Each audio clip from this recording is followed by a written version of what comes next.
सरकार लाई है विद्यार्थियों के लिए डिजिटल लाइब्रेरी। बच्चों के उज्जवल भविष्य के लिए बिहार सरकार है सदा अग्रसर और तैयार।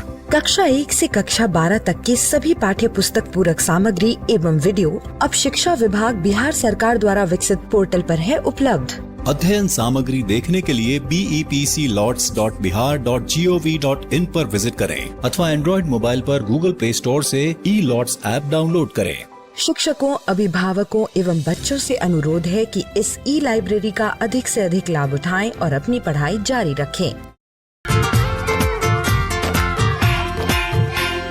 आज हम सीखेंगे वक्र।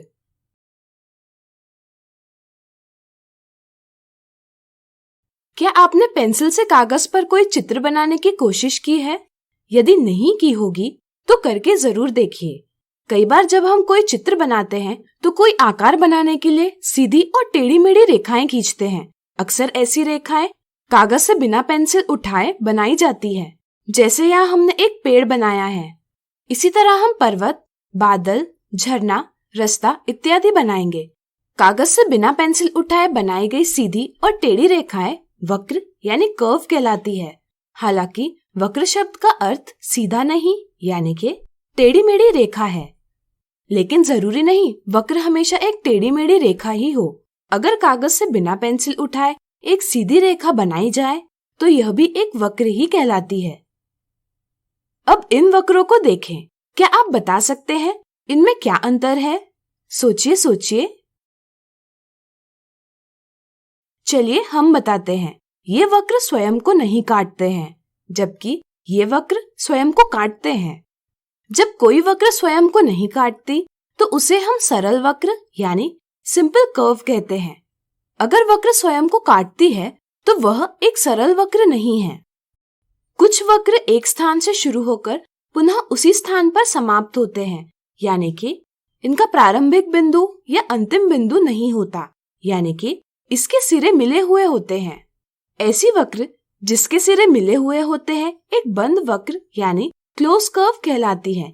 जैसे यहाँ ये सभी बंद वक्र हैं। यदि हम इस वक्र को देखें तो हम पाते हैं कि यह एक बिंदु से शुरू होता है और दूसरे बिंदु पर समाप्त होता है, यानी कि इसके सिरे मिले हुए नहीं हैं। ऐसी वक्र जिसके सिरे मिले हुए नहीं होते एक खुली वक्र यानी ओपन कर्व कहलाती है। ऐसी वक्र का शुरुआती बिंदु और अंतिम बिंदु अलग होता है। जैसे यहाँ ये सभी खुली वक्र हैं। क्या आप दी आकृतियों में से खुली वक्र और बंद वक्र की पहचान कर पाएंगे? प्रयास कीजिए।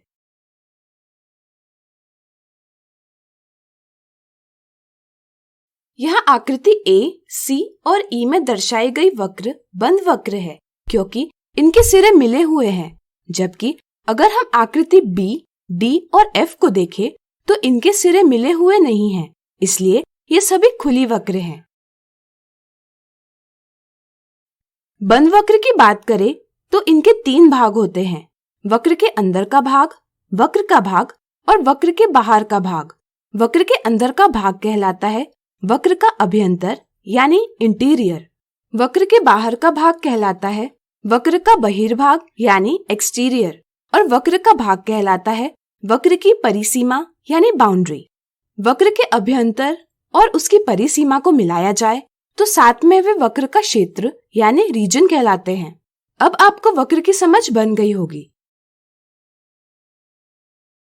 तो आज हमने सीखा वक्र। अगले वीडियो में देखेंगे इनसे संबंधित कुछ मजेदार उदाहरण। आज हम देखेंगे वक्र के उदाहरण। नीचे दी गई आकृति में एक राज्य के अभ्यंतर यानी इंटीरियर, परिसीमा यानी बाउंड्री और बहिर्भाग यानी एक्सटीरियर को दर्शाया गया है। अगर बिंदु A, B और C शत्रुओं की स्थिति यानी पोजीशन दर्शाते होंगे तो आकृति को देखकर याद कीजिए वे राज्य के कौन से भाग में स्थित है। आकृति एक बंद वक्र यानी क्लोज कर्व है। बंद वक्र के अंदर का भाग कहलाता है वक्र का अभ्यंतर, वक्र के बाहर का भाग कहलाता है वक्र का बहिर्भाग और वक्र का भाग कहलाता है वक्र की परिसीमा। इस तरह से हम कह सकते हैं कि बिंदु A वक्र की परिसीमा पर है, बिंदु B वक्र के बहिर्भाग में है और बिंदु C वक्र के अभ्यंतर में है। इस तरह से हम कह सकते हैं कि शत्रु A की स्थिति राज्य के परिसीमा पर है शत्रु बी की स्थिति राज्य के बहिर्भाग में है और शत्रु सी की स्थिति राज्य के अभ्यंतर में है। अगला उदाहरण, नीचे दिए हुए वक्रों को खुली वक्र यानी ओपन कर्व या बंद वक्र के रूप में वर्गीकृत कीजिए। दर्शाई गई आकृति एक बंद वक्र है क्योंकि इसके सिरे मिले हुए हैं। ऐसी वक्र जिसके सिरे मिले हुए होते हैं एक बंद वक्र कहलाती है। यह एक खुली वक्र है क्योंकि इसके सिरे मिले हुए नहीं हैं। ऐसी वक्र जिसके सिरे मिले हुए नहीं होते एक खुली वक्र कहलाती है। यह बंद वक्र है क्योंकि इसके सिरे मिले हुए हैं। यह खुली वक्र है क्योंकि इसके सिरे मिले हुए नहीं हैं। अगला उदाहरण, निम्नलिखित स्थितियों के लिए वक्र बनाएं। A एक सरल वक्र जो बंद वक्र भी है। B एक सरल वक्र जो खुली वक्र भी है। C एक बंद वक्र जो सरल वक्र नहीं है। D एक खुली वक्र जो सरल वक्र नहीं है। अगर किसी वक्र के सिरे मिले होते हैं तो वह एक बंद वक्र होती है, अन्यथा वह एक खुली वक्र होती है। इसी तरह अगर कोई वक्र स्वयं को नहीं काटती तो वह एक सरल वक्र होती है। इस समझ के आधार पर हम एक सरल वक्र जो बंद वक्र भी है इस प्रकार बना सकते हैं। इसी के कुछ और उदाहरण इस प्रकार है। एक सरल वक्र जो खुली वक्र भी है इस प्रकार बनाई जा सकती है। इसके कुछ और उदाहरण इस प्रकार है। इसी तरह एक बंद वक्र जो सरल वक्र नहीं है इस प्रकार बनाई जा सकती है। इसके कुछ और उदाहरण इस प्रकार है। एक खुली वक्र जो सरल वक्र नहीं है इस प्रकार बनाई जा सकती है। इसके कुछ और उदाहरण इस प्रकार है। आज हमने देखे वक्र के उदाहरण। अगले वीडियो में देखेंगे वक्र से संबंधित कुछ मिथ्या धारणाएं। आज हम देखेंगे वक्र से संबंधित कुछ मिथ्या धारणाएं। मिथ्या धारणा 1, क्या नीचे दी गई आकृति एक वक्र यानी कर्व है? बहुत से विद्यार्थी यह गलत धारणा बना लेते हैं कि वक्र सिर्फ टेढ़ी मेढ़ी रेखाएं ही होती हैं। वे यह मानते हैं कि सरल रेखा एक वक्र नहीं कहलाती। इस मिथ्या धारणा के कारण वे दिए सवाल का जवाब देते हैं ऑप्शन 1, जो कि एक गलत जवाब है। वक्र की व्याख्या से पता चलता है कि कोई भी रेखा जो कागज से बिना पेंसिल उठाए बनाई जाती है एक वक्र कहलाती है। एक सीधी रेखा भी कागज से बिना पेंसिल उठाए बनाई जा सकती है, इसलिए यह भी एक वक्र ही है। सही हल है ऑप्शन 2।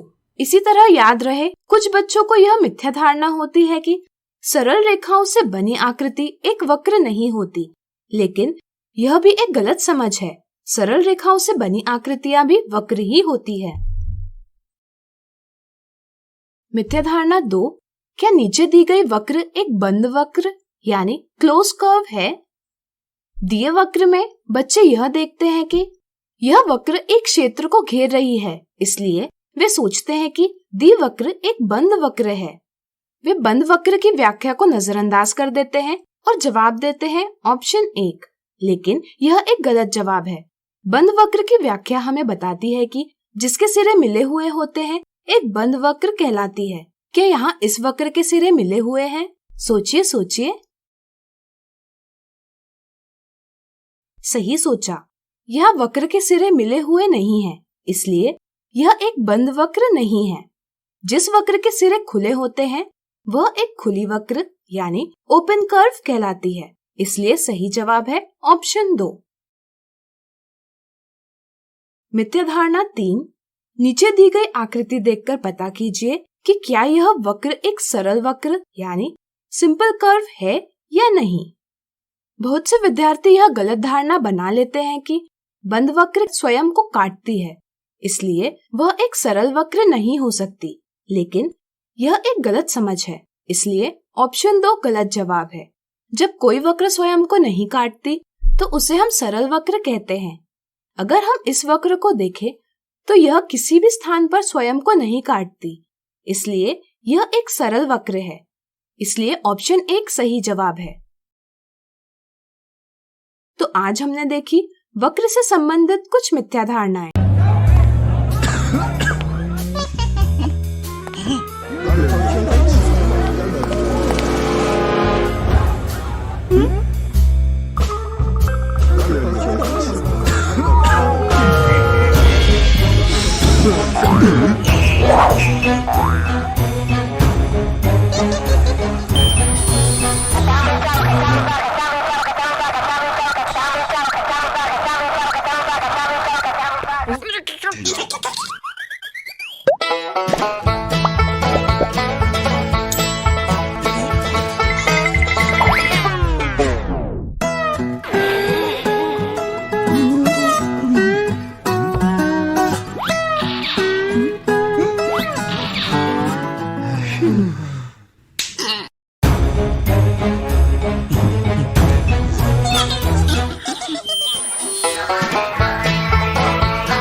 ही से 10वीं कक्षा के विद्यार्थी ध्यान से सुने। खास आपके लिए हैं इंस्पायर अवार्ड्स मानक। TST और NIF द्वारा हर साल हो रहे इंस्पायर अवार्ड्स मानक के पहले राष्ट्रीय पुरस्कार विजेता हैं। विजेता आप भी हो सकते हैं। इसलिए किसी भी क्षेत्र में साइंस और टेक्नोलॉजी पर आधारित अपने इनोवेटिव आइडियाज के साथ तैयार हो जाइए। जानते हैं ना, आप में से 1 लाख स्टूडेंट्स को 10-10 हजार रुपए मिलेंगे अपने आइडियाज को प्रोटोटाइप बनाने के लिए। उसके बाद दुनिया सराहेगी आपका हुनर जब पहुंचेगा आपका आइडिया लोगों तक प्रोडक्ट के रूप में। तो अपने ओरिजिनल इनोवेटिव आइडियाज को स्कूल में जमा करें। बेस्ट आइडियाज आगे बढ़ाए जाएंगे ऑफिशियल वेबसाइट पर, और हाँ, जल्दी आज ही जमा करें। So good luck with inspire awards मानक।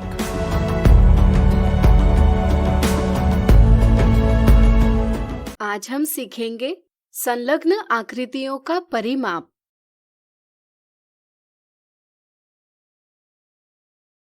परिमाप यानी पेरीमीटर, यह शब्द पेरी और मेट्रॉन से बना है। पेरी का अर्थ चारों तरफ और मेट्रॉन का अर्थ मापन है। इस तरह से किसी बंद आकृति की परिसीमा यानी बाउंड्री की कुल लंबाई को उसका परिमाप कहते हैं। जैसे इस आकृति को देखिए, इसकी परिसीमा की कुल लंबाई AB, BC, CD, DA के योग से प्राप्त की जा सकती है। यह योग इस आकृति का परिमाप कहलाएगा। चलिए आज वर्ग और आयतों से बनी संलग्न आकृतियों का परिमाप ज्ञात करना सीखें। एक कागज लीजिए, इस पर 5 सेंटीमीटर भुजा वाला एक वर्ग PQRS खींच लीजिए। क्या आप बता सकते हैं इसका परिमाप क्या होगा? सोचिए। बिल्कुल सही। इसका परिमाप ज्ञात करने के लिए हमें इसके चारों भुजाओं की लंबाइयों का योग करना होगा। लेकिन वर्ग की सभी भुजाएं बराबर होती है, इसलिए वर्ग का परिमाप बराबर 4 गुणा भुजा की लंबाई है। यदि आपको किसी वर्ग के भुजा की लंबाई पता हो तो इस सूत्र के प्रयोग से आप उस वर्ग का परिमाप ज्ञात कर सकते हैं। इस तरह से वर्ग PQRS का परिमाप होगा 4 गुणा 5 सेंटीमीटर बराबर 20 सेंटीमीटर। अब आप कागज पर 3 सेंटीमीटर लंबाई और 2 सेंटीमीटर चौड़ाई वाला एक आयत JKLM बनाइए। क्या आप बता सकते हैं इस आयत का परिमाप क्या होगा? सोचिए। यहाँ भी आयत का परिमाप उसकी सभी भुजाओं की लंबाइयों का योग होगा, लेकिन आयत की सम्मुख भुजाएं यानी अपोजिट साइड्स बराबर होती है। जैसे यहाँ JK बराबर LM और KL बराबर MJ है, इसलिए हम कह सकते हैं कि आयत का परिमाप बराबर 2 गुणा JK धन KL।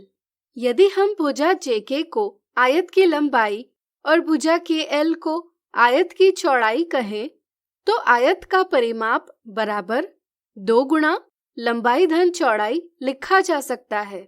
यदि आपको किसी आयत की लंबाई और चौड़ाई पता हो तो इस सूत्र के प्रयोग से आप उस आयत का परिमाप ज्ञात कर सकते हैं। जैसे यहाँ आयत JKLM का परिमाप होगा 2 गुणा कोष्ठक में 2 सेंटीमीटर धन 3 सेंटीमीटर बराबर 2 गुणा 5 सेंटीमीटर बराबर 10 सेंटीमीटर। अब जरा सोचिए, अगर हम वर्ग PQRS और आयत JKLM को कागज से काटकर इस प्रकार संलग्न यानी एडजेसेंट रखते हैं तो बनने वाली नई आकृति PQRKLM का परिमाप क्या होगा? सोचिए। चलिए हम बताते हैं। सबसे पहले यहाँ बिंदु S और बिंदु J एक दूसरे पर आ रहे हैं, इसलिए हम इनमें से सिर्फ एक नाम रखेंगे जैसे यहाँ हम इस बिंदु को बिंदु S कहेंगे। यहाँ हमें दोनों आकृतियों को साथ रखकर एक नई आकृति PQRKLM प्राप्त हुई है। इसका परिमाप इसकी परिसीमा की लंबाई होगी, जिसे ज्ञात करने के लिए हमें इसकी सभी भुजाओं की लंबाइयों का योग करना होगा। यहाँ PQ बराबर QR बराबर वर्ग PQRS की भुजा बराबर 5 सेंटीमीटर है।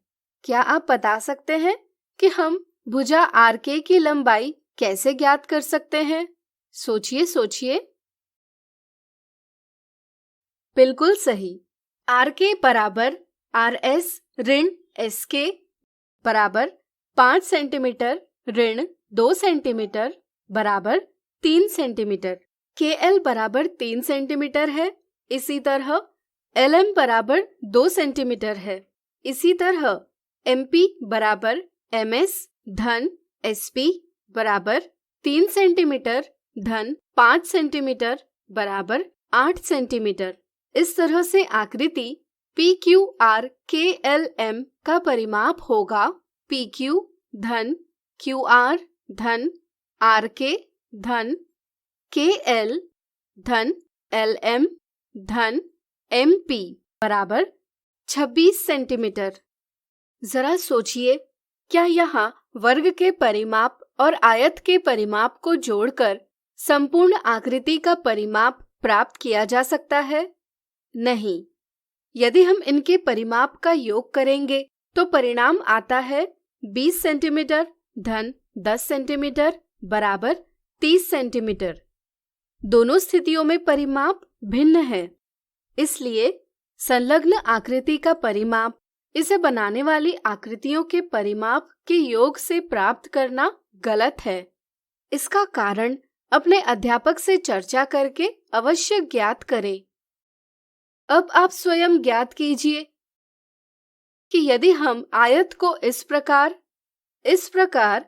या इस प्रकार वर्ग के संलग्न रखते तो क्या प्रत्येक स्थिति में हमें समान परिमाप प्राप्त होगा? आज हमने सीखा संलग्न आकृतियों का परिमाप। अगले वीडियो में देखेंगे इनसे जुड़े कुछ मजेदार उदाहरण। आज हम देखेंगे संलग्न आकृतियों के परिमाप से जुड़े कुछ दिलचस्प उदाहरण।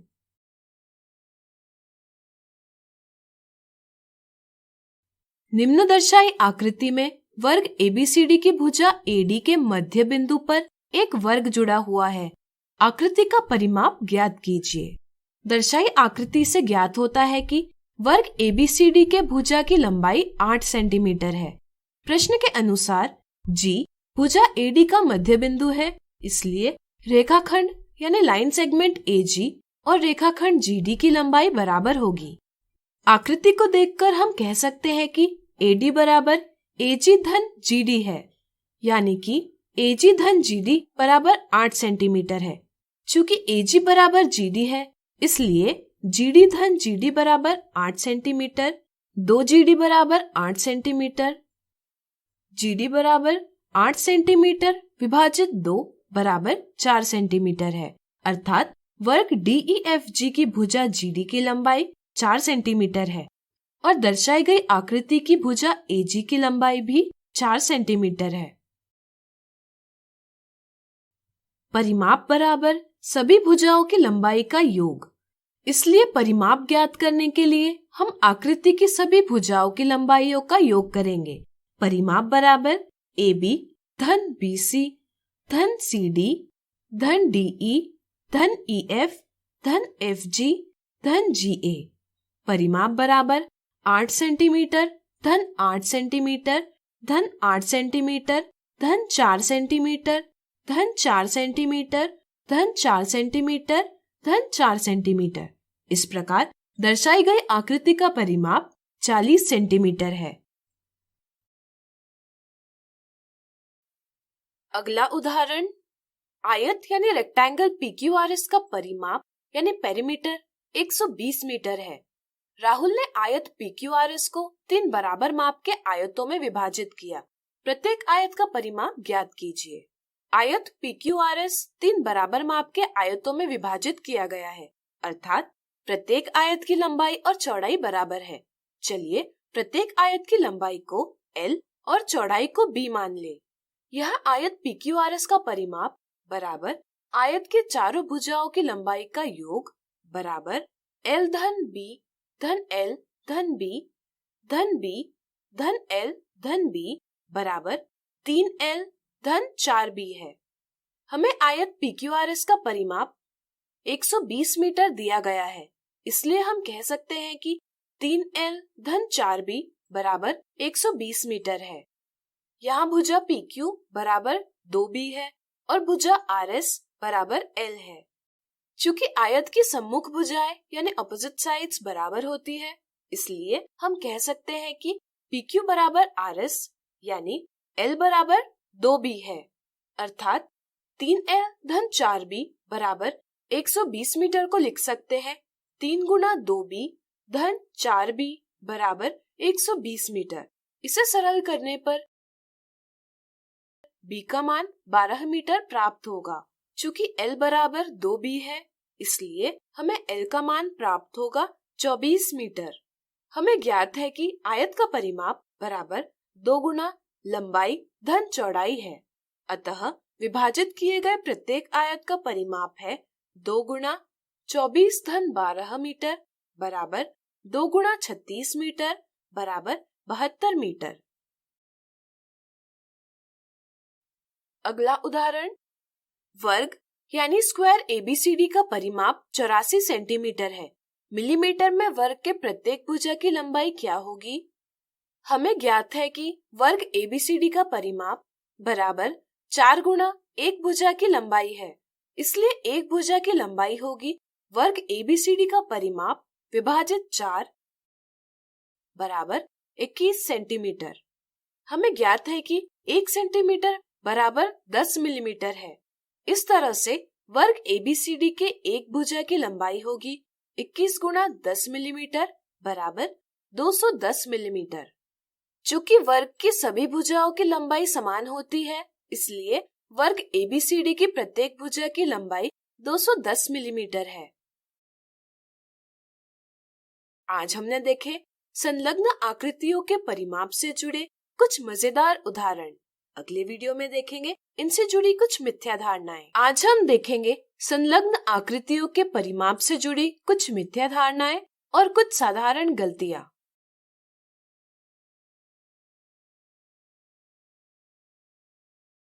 मिथ्या धारणा 1, एक तार वर्ग यानी स्क्वायर के आकार का है।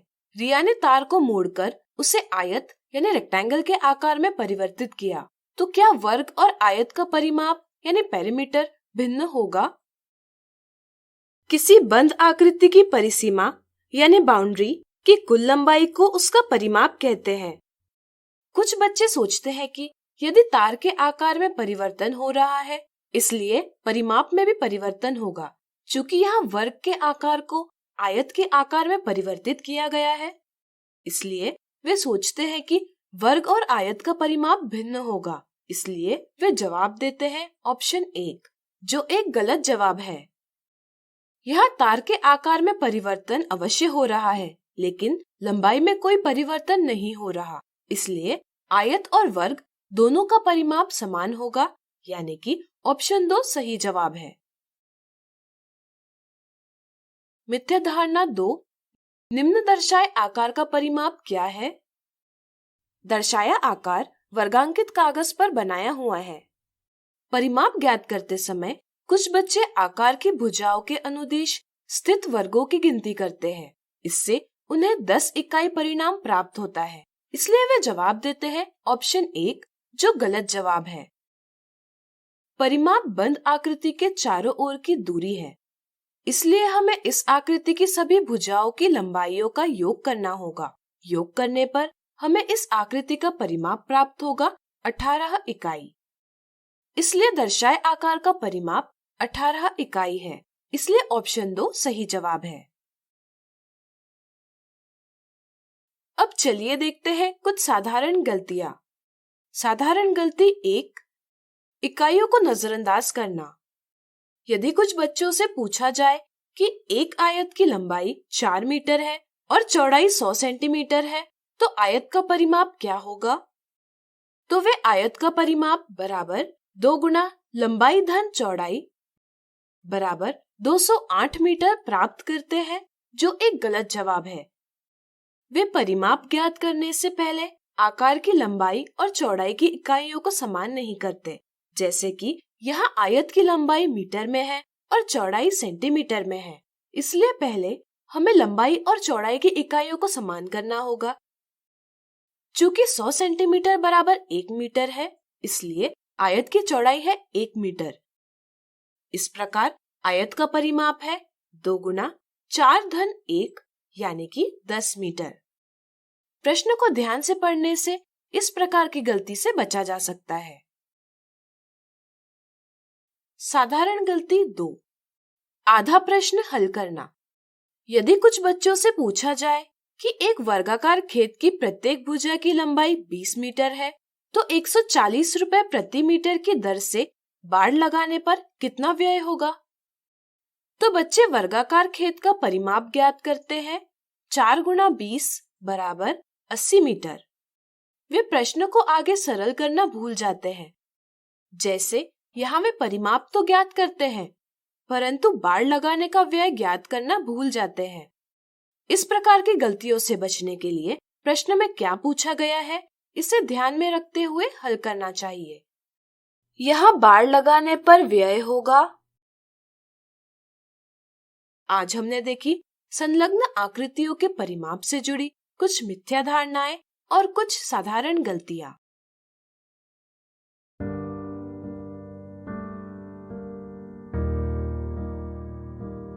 राजू, जरा इधर आना। चाचा प्रणाम। प्रणाम।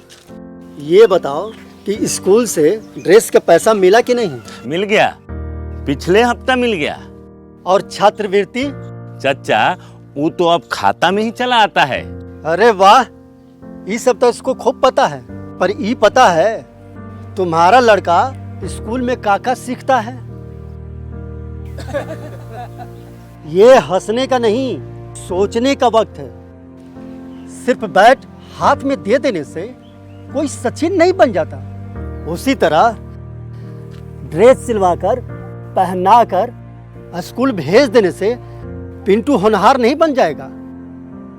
अब जरूरत है कि माता पिता बच्चे स्कूल में क्या सीख रहे हैं उस पर ध्यान दें। तभी वक्त के साथ ये भी आगे बढ़ेंगे और हम भी। चाचा हम तैयार हैं। क्या आप तैयार हैं?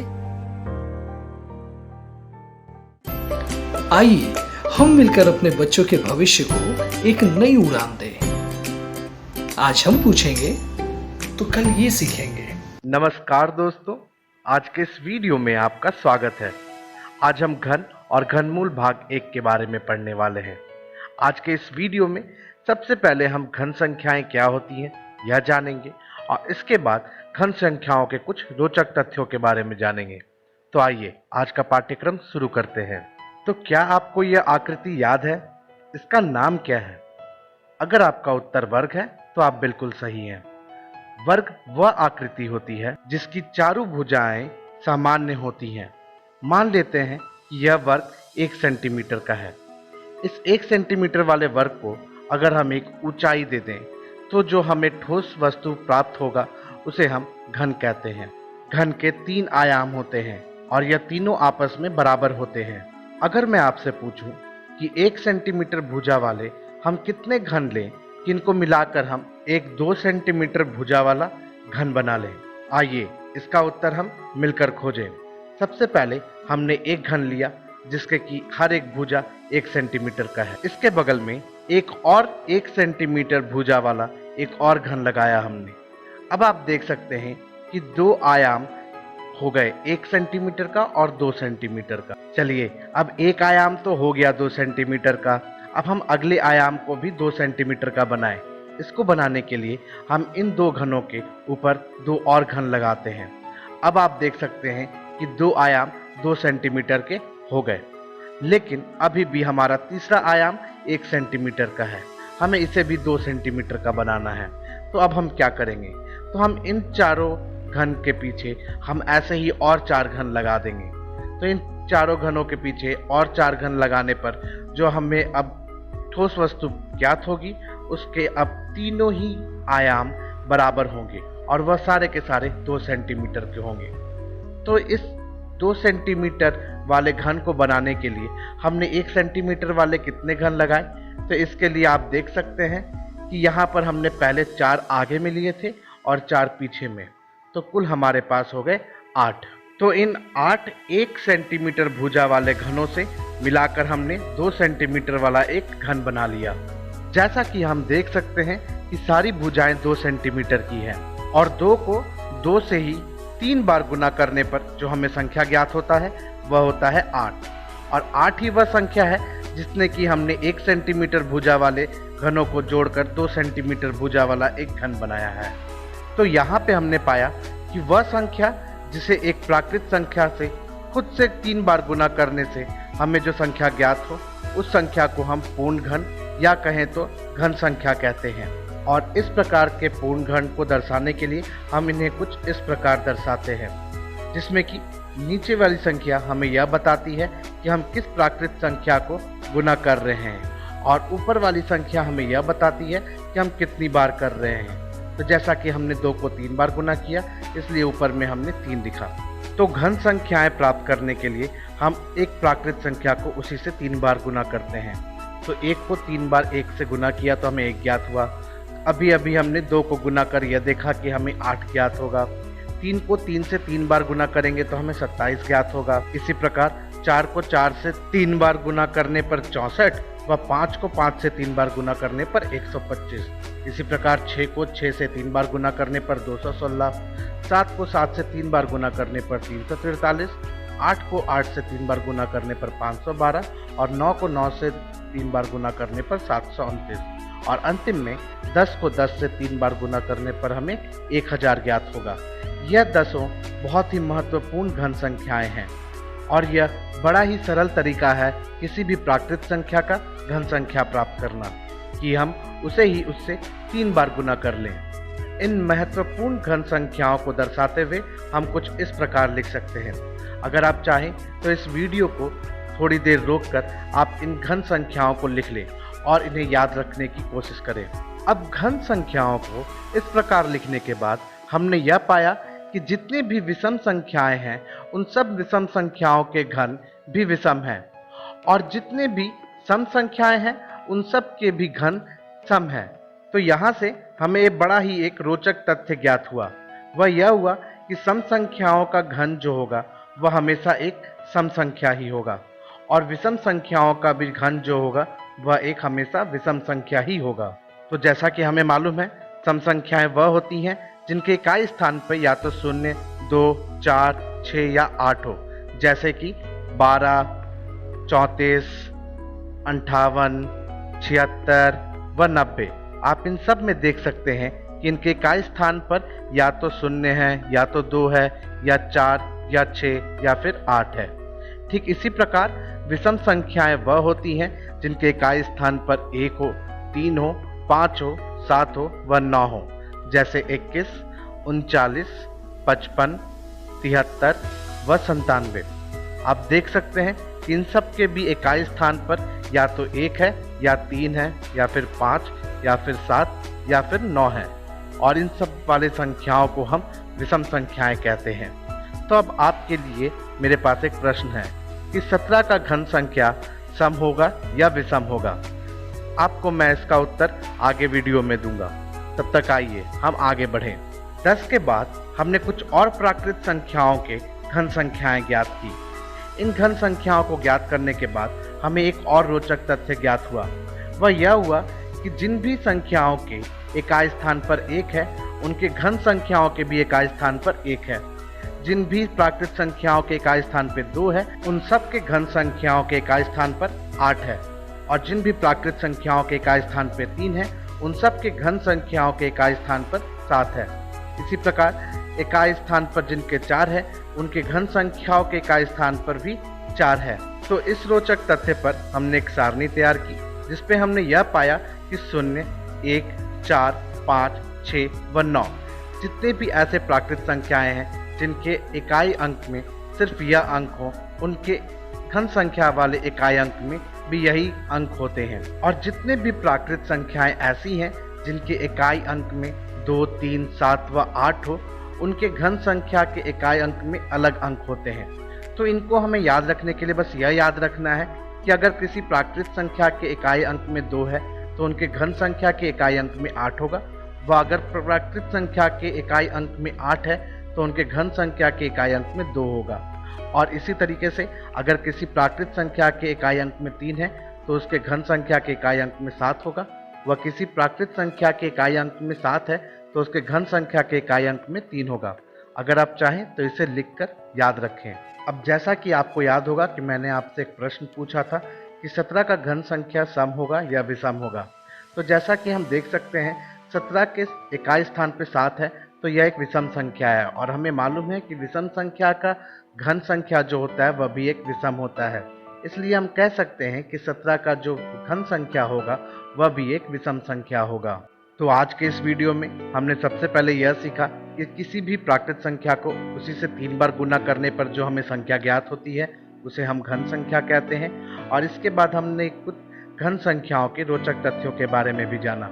अब अपनी अगली वीडियो में हम सबसे पहले कुछ रोचक प्रतिरूप के बारे में सीखेंगे और अंतिम में हम घन और उनके अभाज्य गुणनखंड के बारे में सीखेंगे। तो हम अपनी अगली वीडियो में मिलते हैं। चलिए बच्चों, अब हम कुछ प्रश्नों को देखते हैं। प्रश्न 1, दिए गए संख्याओं को अवरोही क्रम में सजाएं। 26, 62, 3412, 341। सही उत्तर है ऑप्शन सी 3412, 341, 62, 26। प्रश्न 2, दिए गए संख्याओं को आरोही क्रम में सजाएं। 35, 13, 131, 113। सही उत्तर है ऑप्शन बी 13, 35, 113, 131। प्रश्न 3, 76 का प्रसारित रूप लिखिए। ऑप्शंस हैं ए 70 + 6, बी 700 + 6, सी 7000 + 6 या डी 70000 + 6। सही उत्तर है ऑप्शन ए 70 + 6। प्रश्न 4, 614 का प्रसारित रूप लिखिए।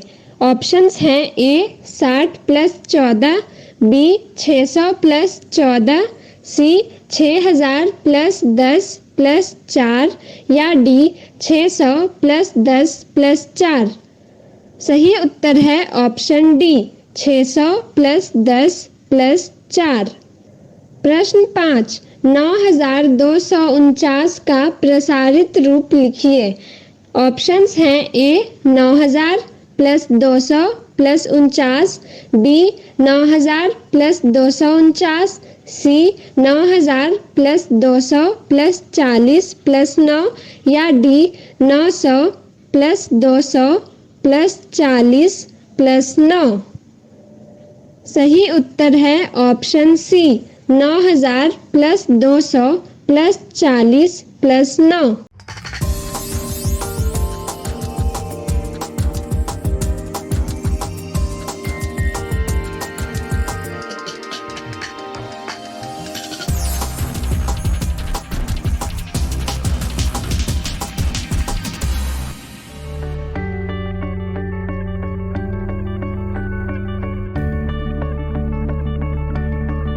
संजय गांधी जैविक उद्यान के जू आउटरीच प्रोग्राम में आज हम सांभर हिरण और शंघाई हिरण के पास चलेंगे। सांभर हिरण एक स्तनधारी जीव है जो कि भारत के लगभग सभी जंगलों में मिलता है। बड़ी बड़ी आंखें, सुंदर खाल और शाखा जैसी सींग इसे बेहद खूबसूरती प्रदान करती है। नर सांभर हिरण 225 से 320 किलो का होता है, वहीं मादा सांभर हिरण का वजन 135 से 225 किलो तक होता है।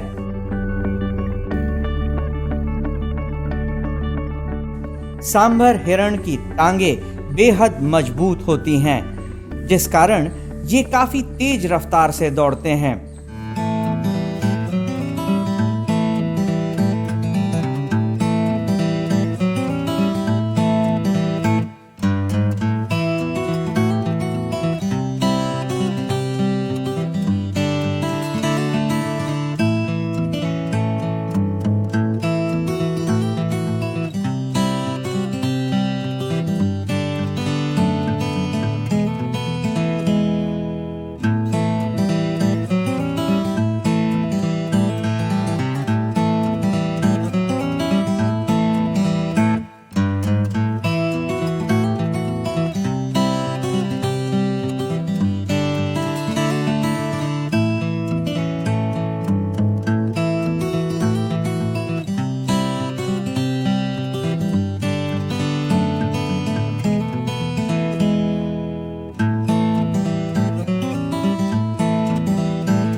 शांत स्वभाव के ये हिरण जलीय भागों के निकट रहना पसंद करते हैं। सांभर हिरण की सूंघने और सुनने की शक्ति बहुत ज्यादा होती है।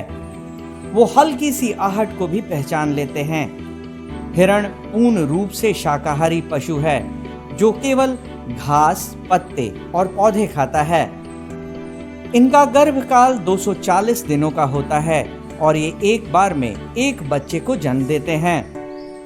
सांभर प्रजाति जो है वो हिरणों में पाया जाने वाला इंडिया में सबसे बड़ा हिरण है और इनका जो वज़न है वो लगभग एडल्ट मेल में 200 से 300 केजी तक हो सकता है। पटना जू में इनकी संख्या लगभग 50 के करीब है। ये प्रोलिफिक ब्रीडर होते हैं और इनकी जनसंख्या काफ़ी तेज़ी से बढ़ती है। ये समूह में रहना पसंद करते हैं और इनके लिए हमने पटना जू में काफ़ी अच्छी व्यवस्था की गई है। इनका इनक्लोजर काफ़ी बड़ा है और इनके हैबिटेट से मिलते हुए और इनके रिक्वायरमेंट को देखते हुए इसमें पानी की व्यवस्था की गई है जिसमें पॉन्ड है। इसके अलावा साल्ट लिक वगैरह भी हम लोग इनको प्रोवाइड करते हैं। सांभरों के देखभाल के लिए यहाँ पे एक वेटनरी टीम है जो इसमें लगी रहती है और ज़्यादातर इनमें जो प्रॉब्लम आता है वो इनके इनफाइटिंग की वजह से होती है। ज़्यादा अगर इनका संख्या बढ़ जाए तो आपस में इनफाइटिंग का डर रहता है जिसमें ये एंटलर से एक दूसरे को हार्म भी पहुंचा सकते हैं।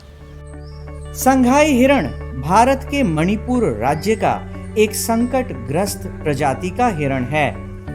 इसे IUCN द्वारा विलुप्त श्रेणी में रखा गया है। ये मणिपुर का राजकीय पशु भी है। पूर्वोत्तर भारत के मीठे पानी की सबसे बड़ी लोकटक झील के दक्षिण भाग में इसका निवास स्थल है। इसकी औसत आयु 12 से 15 वर्ष तक होती है। इसको डांसिंग हिरन भी कहते हैं क्योंकि बहुत सुनहले कलर का होता है ये और इसके चलने पे एक माने नृत्य जैसा इनके चलने पर आभास होता है, इसीलिए इसे डांसिंग डियर भी कहा जाता है। संजय गांधी जैविक उद्यान में इनकी रख रखाव पे काफ़ी ध्यान देना पड़ता है क्योंकि काफ़ी ये संवेदनशील प्राणी हैं और इनके रख रखाव में पानी वगैरह इत्यादि के बराबर बदलाव होता रहता है। इनके भोजन में डियर मेश, पत्ते और मल्टीग्रेन मिक्सचर इत्यादि दिया जाता है और इनका आकार जो है लगभग हिरन प्रजाति के जैसा ही है। भूरे रंग का होता है, सुनहले कलर का होता है ये। इसकी एक खासियत ये होती है कि ये काफ़ी शर्मीले टाइप के होते हैं। दर्शकों को भी देखते हैं तो ये पीछे चले जाते हैं। दर्शकों को देखने के बाद में इनका अभाव बिल्कुल एकदम शून्य जैसा रहता है और ये काफ़ी आकर्षक करते हैं दर्शकों को अपने यहाँ।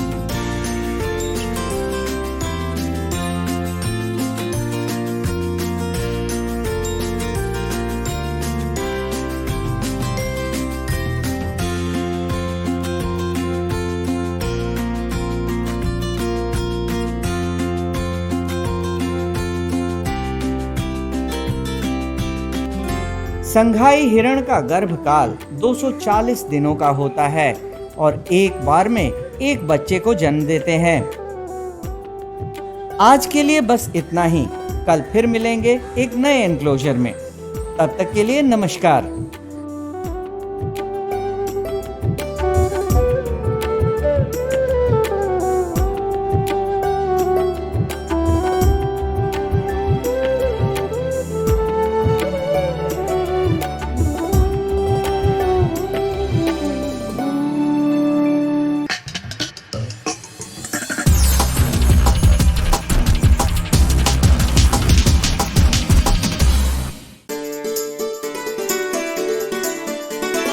डर से नहीं तैयारी से आगे कदम बढ़ाना है।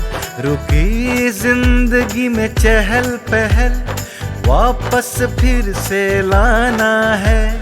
धोकर हाथ पहन कर मास्क सुरक्षित जीवन चलाना है। सुरक्षित जीवन चलाना है। डर कर नहीं तैयारी से आगे कदम बढ़ाना है। डर कर नहीं तैयारी से आगे कदम बढ़ाना है। रखेंगे 2 गज की दूरी, सबको पौष्टिक आहार खिलाएंगे, बच्चों और बूढ़ों का करेंगे ख्याल। रोगी नहीं, रोग से लड़ कोरोना को हराएंगे। स्वास्थ्य केंद्र फिर से खुल गए, जिनका लाभ उठाना है। रुकी जिंदगी में चहल पहल वापस फिर से लाना है। धोकर हाथ पहन कर मास्क सुरक्षित जीवन चलाना है। सुरक्षित जीवन चलाना है। डर कर नहीं तैयारी से आगे कदम बढ़ाना है। डर कर नहीं तैयारी से आगे कदम बढ़ाना है। टीकाकरण की शुरुआत हो गई है, पर पहले की तरह हमें मास्क लगाना और 2 गज की दूरी बनाए रखना अभी भी जरूरी है। स्वास्थ्य विभाग और सूचना एवं जनसंपर्क विभाग बिहार सरकार द्वारा जनहित में जारी। जीतेगा बिहार।